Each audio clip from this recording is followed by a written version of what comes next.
Telah disebutkan 15 abad yang lalu bahwa Jibril dengan wujud aslinya pernah turun di langit Mekah, antara langit pertama dan muka dunia. Ia beberapa kali turun ke bumi untuk berjumpa dengan kekasih Rabb-Nya atau menghukum para pendosa yang durhaka. Assalamualaikum warahmatullahi wabarakatuh. Kisah kelahiran sampai kematian Malaikat Jibril alaihissalam. Sering kita memandangi langit yang indah dengan semburan sinar matahari di pagi hari. Ia bagaikan kanvas biru yang terhampar luas dengan guratan cat putih lapisan awan. Kita juga suka menikmati malam purnama dengan pancaran sinar bulan yang menerangi. Cahayanya menancapkan ketenangan, tidak menyilaukan, tidak pula memudarkan keindahan. Selain keindahan dan kekokohan langit yang luas tanpa retak itu, pernahkah kita merenungkan bahwa tempat yang berjarak 500 tahun perjalanan dari muka bumi itu adalah sebuah negeri di mana makhluk-makhluk mulia tinggal. Ya, di sanalah tempatnya para malaikat. Allah Subhanahu wa Ta'ala menciptakan malaikat dari cahaya. Cahaya apa tidak dijelaskan secara rinci tentang hal ini, dan kita tidak dibebani syariat untuk mencari tahu tentang hal itu. Ibunda Aisyah menyampaikan bahwa Rasulullah Shallallahu Alaihi Wasallam bersabda, malaikat diciptakan dari cahaya, jin diciptakan dari api, dan Adam diciptakan dari apa yang telah disifatkan kepada kalian, yaitu tanah. Hadis riwayat Muslim nomor 2996. Dan jumlah mereka sangatlah banyak. Rasulullah Shallallahu Alaihi Wasallam bersabda, tidak ada satu ruang selebar 4 jari, kecuali di sana ada malaikat yang sedang meletakkan dahinya bersujud kepada Allah Subhanahu wa Ta'ala. Hadis riwayat Ahmad nomor 21.516. Di antara hal yang disaksikan Rasulullah Shallallahu Alaihi Wasallam saat Isra Miraj adalah, kemudian ditunjukkan kepadaku Baitul Ma'mur. Aku pun bertanya kepada Jibril, lalu beliau menjawab, ini Baitul Ma'mur. Setiap hari ada 70.000 malaikat yang sholat di dalamnya. Setelah mereka keluar, mereka tidak akan kembali lagi dan itu menjadi kesempatan terakhir bagi mereka. Hadis riwayat Bukhari 3027 dan Muslim 164. Artinya, jumlah malaikat itu sangatlah banyak, lebih banyak dari jumlah manusia. Dan sejumlah besar malaikat itu dipimpin oleh malaikat Jibril alaihissalam. Sebelum bertutur tentang Jibril, mari kita simak beberapa malaikat yang dipimpin olehnya. Kita rangsang nalar kita dengan mengenal keagungan penciptaan mereka sebelum berbicara tentang yang paling istimewa di antara mereka. Karena terkadang nalar kita yang lemah ini tidak bisa langsung meloncat membayangkan dan mentadaburi sesuatu yang paling istimewa sebelum dikenalkan dengan hal-hal yang istimewa di bawahnya. Quran dan Sunnah menyebutkan beberapa malaikat yang hendaknya dikenal oleh kaum muslimin. Jibril, Mikail, Israfil, malaikat maut, Munkar dan Nakir, Rakib dan Atid, serta Malik. Mereka adalah malaikat-malaikat yang tidak lalai dari apa yang Allah perintahkan, tidak pula mereka memaksiatinya. Para malaikat adalah makhluk yang terbuat dari cahaya, yang Allah ciptakan dengan sayap-sayap. Allah Subhanahu wa Ta'ala berfirman, segala puji bagi Allah pencipta langit dan bumi yang menjadikan malaikat sebagai utusan-utusan atau untuk mengurus berbagai macam urusan yang mempunyai sayap masing-masing. Ada yang 2, 3, dan 4. Allah menambahkan pada ciptaannya apa yang dikehendakinya. Sesungguhnya Allah Maha Kuasa atas segala sesuatu. Quran Surat Fatir ayat 1. Di antara malaikat yang dipimpin oleh Jibril adalah malaikat pemikul arasi, pemikul ciptaan Allah Subhanahu wa Ta'ala yang terbesar.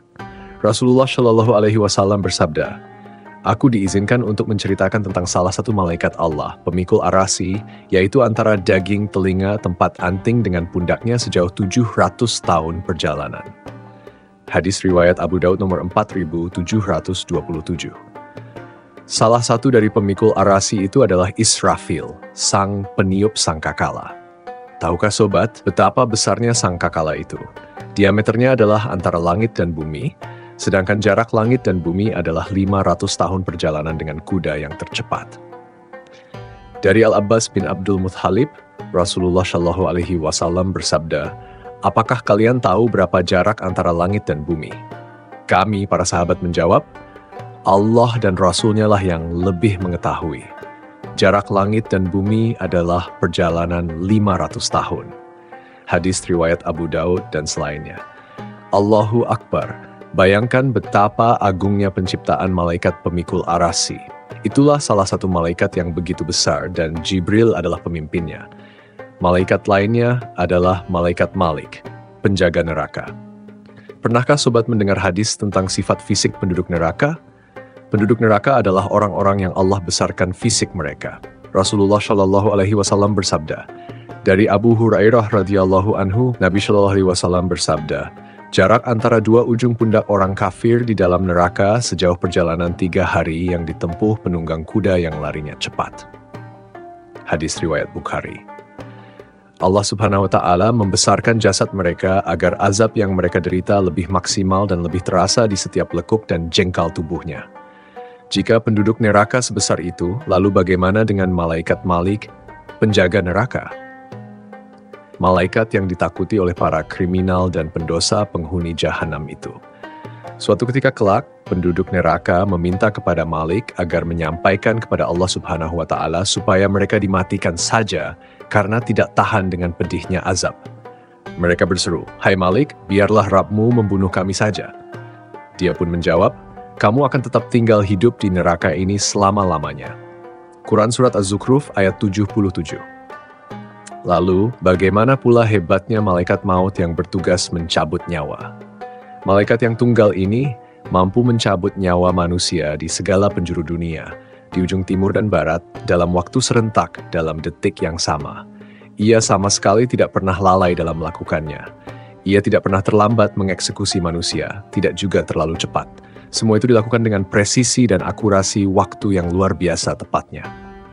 Rasanya, imajinasi kita terlalu lemah untuk membayangkan agungnya penciptaan para malaikat-malaikatnya. Para pemuja akal dan logika pun begitu lemah berhadapan dengan hal ini, sehingga menolaknya. Mereka menjadikan solusi untuk menutupi kelemahan itu. Berbicara tentang Jibril, tentu akan semakin membuktikan ketidakberdayaan logika manusia. Allah Subhanahu wa Ta'ala mengabarkan bahwa para malaikat ada yang memiliki 2 sayap, 3, 4, atau lebih. Sedangkan akal manusia hanya mampu menggambarkan mereka dengan 2 sayap saja, di kiri dan kanan. Bagaimana kalau 3 sayap? Bagaimana kalau 4 sayap? Apalagi 600 sayap seperti Jibril. Rasulullah Shallallahu Alaihi Wasallam bersabda, dari Ibnu Mas'ud radhiyallahu anhu, Muhammad Shallallahu Alaihi Wasallam melihat Jibril dalam wujud aslinya. Ia memiliki 600 sayap yang menutupi langit. Hadis riwayat An-Nasai. Ibunda Aisyah radhiyallahu anha pernah bertanya kepada kekasihnya Rasulullah Shallallahu Alaihi Wasallam tentang 2 ayat di dalam Al-Quran, yakni ayat dalam, dan sesungguhnya Muhammad itu melihat Jibril di ufuk yang terang. Quran Surat At-Takwir ayat 23, serta ayat, dan sesungguhnya Muhammad telah melihat Jibril itu dalam rupanya yang asli pada waktu yang lain, yaitu di Sidratul Muntaha. Di dekatnya ada surga tempat tinggal. Quran Surat An-Najm ayat 13-15, Rasulullah Shallallahu Alaihi Wasallam menjawab, itulah Jibril. Aku tidak pernah melihatnya dalam wujud aslinya kecuali pada 2 kesempatan itu saja. Aku melihatnya turun dari langit, di mana tubuhnya yang besar memenuhi ruangan antara langit dan bumi. Hadis riwayat Muslim nomor 1077. Rasulullah Shallallahu Alaihi Wasallam melihat Jibril dengan bentuk aslinya. Dia memiliki 600 sayap. Setiap satu sayapnya dapat menutupi ufuk. Dari sayapnya berjatuhan mutiara dan yakut dengan beragam warna. Hadis riwayat Ahmad nomor 460. Malaikat Jibril juga sebagai penghulu malaikat dan penyampai wahyu. Maha suci Allah yang telah menjadikan pertemuan antara malaikat terbaik dan manusia terbaik sebagai pembawa syariatnya. Adakah kepalsuan yang datang dari Dia yang Maha Benar, kemudian disampaikan kepada malaikatnya yang Al-Amin untuk diwahyukan kepada Al-Amin dari anak Adam? Allah Ta'ala mensifati malaikat Jibril dengan firman-Nya, sesungguhnya Al-Quran itu benar-benar firman Allah yang dibawa oleh utusan yang mulia, Jibril, yang mempunyai kekuatan, yang mempunyai kedudukan tinggi di sisi Allah, yang mempunyai arasi, dan ditaati di sana alam malaikat lagi dipercaya. Quran Surat At-Takwir ayat 19-21. Allah Subhanahu wa Ta'ala juga berfirman, yang diajarkan kepadanya oleh Jibril yang sangat kuat, yang mempunyai akal yang cerdas, dan Jibril itu menampakkan diri dengan rupa yang asli. Quran Surat An-Najm ayat 5-6. Itulah kemuliaan Al-Quran. Malaikat yang paling mulia adalah yang paling layak mengemban amanah wahyunya, dan manusia yang paling mulia adalah yang paling layak menerimanya. Di dalam Sahih Bukhari juga disebutkan, dari Abu Hurairah radhiyallahu anhu, Nabi Muhammad shallallahu alaihi wasallam bersabda, "Jika Allah mencintai seorang hamba, maka dia memanggil Jibril dan berfirman, bahwasanya Allah mencintai fulan, maka cintailah fulan." Maka Jibril pun mencintainya. Kemudian, Jibril pun mengumumkan kepada penghuni langit, bahwasanya Allah mencintai fulan, maka cintailah ia. Maka para penghuni langit pun mencintai fulan, kemudian dikabulkanlah permohonan di dunia. Hadis riwayat Bukhari. Ketika Jibril menyuruh para malaikat untuk mencintai seorang hamba, maka seluruh malaikat penghuni langit akan tunduk kepadanya. Karena dialah Jibril, sang pemimpin Israfil yang perkasa, pemimpin Malik penjaga neraka, pemimpin malaikat maut yang taat, dan pemimpin Mikail serta Ridwan. Telah disebutkan sebelumnya, 15 abad yang lalu, Jibril dengan wujud aslinya pernah turun di langit Mekkah, antara langit pertama dan muka bumi. Di dalam Al-Quran dan hadis dijelaskan pula bahwa Jibril beberapa kali turun ke bumi untuk berjumpa dengan kekasih-kekasih Rabb-Nya, atau menghukum para pendosa yang durhaka. Pada masa kerasulan Muhammad Shallallahu Alaihi Wasallam, Jibril pernah menanapaki tanah Madinah untuk menemui kekasih Rabb-Nya, Muhammad Shallallahu Alaihi Wasallam. Ia datang sebagai pengantar kalam ilahi atau sebagai pendidik para sahabat Nabi. Imam Bukhari meriwayatkan sebuah hadits dari Ibunda Aisyah radhiyallahu anha yang menjelaskan bagaimana Allah mendatangkan wahyu kepada Nabi Shallallahu Alaihi Wasallam. Aisyah berkata, Al-Haris bin Hisham pernah bertanya kepada Rasulullah Shallallahu Alaihi Wasallam, "Wahai Rasulullah, bagaimanakah cara wahyu sampai kepadamu?" Beliau Shallallahu Alaihi Wasallam menjawab, "Terkadang wahyu itu datang kepadaku seperti suara lonceng dan inilah yang terberat bagiku.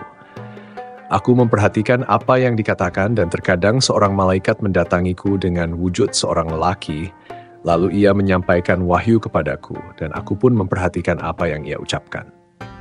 Beberapa kali Jibril datang kepada Nabi dengan sifat-sifat kemalaikatannya.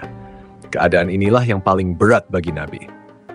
Terkadang, Jibril datang dalam wujud seorang laki-laki. Umar pernah bercerita bahwa ada seorang laki-laki yang mengenakan pakaian putih bersih dan rambutnya sangat hitam datang menemui Nabi Shallallahu Alaihi Wasallam. Tidak ada seorang sahabat pun yang mengenal laki-laki itu, tetapi ia terlihat begitu dekat dengan Nabi. Ia bertanya tentang Islam, iman, dan ihsan. Di akhir pertemuan Nabi bertanya kepada Umar, "Wahai Umar, tahukah engkau siapa dia?" Umar menjawab, "Allah dan Rasulnya lebih mengetahui." Rasulullah Shallallahu Alaihi Wasallam pun bersabda, "Sesungguhnya dia adalah Jibril. Dia datang untuk mengajarkan agama kepada kalian." Hadits riwayat Muslim. Ada salah seorang sahabat Nabi Shallallahu Alaihi Wasallam yang sering diserupai oleh Jibril saat turun dalam wujud manusia. Namanya adalah Dihyah bin Khalifa Al-Kalbi. Dari Anas, Nabi Shallallahu Alaihi Wasallam bersabda, "Jibril datang menyerupai fisiknya, dan dia adalah seorang laki-laki yang tampan." Jibril juga menjadi panglima perang para malaikat dalam situasi genting, seperti dalam perang Badar. Saat itu umat Islam yang berjumlah 300 orang tanpa persenjataan lengkap, menghadapi 950 pasukan musyrik Mekkah dengan perlengkapan perangnya. Jibril datang atas perintah Rabb-Nya dengan membawa ribuan pasukan malaikat dari langit ketiga. Rasulullah Shallallahu Alaihi Wasallam mengabarkan kepada Abu Bakar, "Bergembiralah wahai Abu Bakar, pertolongan Allah telah datang. Ini Jibril, di giginya ada debu-debu dari medan perang." Dalam hadits yang lain, beliau bersabda, "Ini adalah Jibril yang sedang memegang kepala kudanya dan ia membawa peralatan perang." Hadits riwayat Bukhari nomor 3995. Bagaimana mungkin pasukan yang dipimpin oleh Jibril yang perkasa akan mengalami kekalahan? Ketika Allah telah memberikan pertolongan sedemikian rupa, kemenangan menjadi pasti. Namun, ribuan malaikat itu tidak serta-merta menghabisi semua musuh di medan laga. Inilah hikmah dari agama Islam yang mulia. 950 orang musyrik itu tidak dibinasakan seketika. Perang dalam Islam bukan berarti membunuh dan membantai tanpa aturan. Jika Allah menghendaki, tentu ribuan malaikat dari langit ketiga itu mampu menghabisi mereka semua. Namun di akhir peperangan, hanya 70 orang musyrik yang tewas dan 70 lainnya ditawan. Lantas, apakah malaikat Jibril akan hidup selamanya setelah hari kiamat tiba? Jawabannya adalah tidak. Malaikat Jibril kelak juga akan diwafatkan oleh Allah Subhanahu wa Ta'ala. Sebagaimana disebutkan dalam banyak teks, semua ciptaan Allah, termasuk manusia, jin, dan makhluk lainnya, akan mati pada hari kiamat.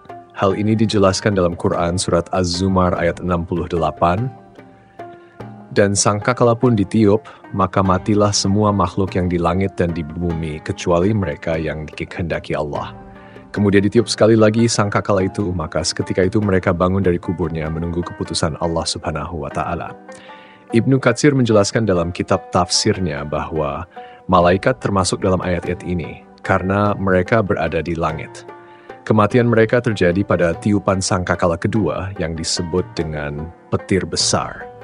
Dalam tiupan itu, semua yang hidup akan mati, baik makhluk di langit maupun di bumi, kecuali mereka yang dikehendaki oleh Allah Subhanahu wa Ta'ala.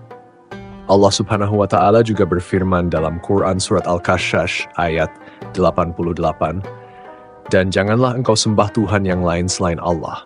Tidak ada Tuhan yang berhak disembah selain Dia. Segala sesuatu pasti binasa kecuali Allah. Segala keputusan menjadi wewenangnya, dan hanya kepadanya kamu dikembalikan." Abdurrahman bin Abu Bakar Jalaluddin As-Suyuti dalam kitab Syarh Asy-Syudur bi Syarh Hal Al-Kubur mengutip Muhammad bin Ka'ab Al-Qurazi. Ia berkata bahwa makhluk terakhir yang meninggal dari ciptaan Allah Subhanahu wa Ta'ala adalah malaikat maut.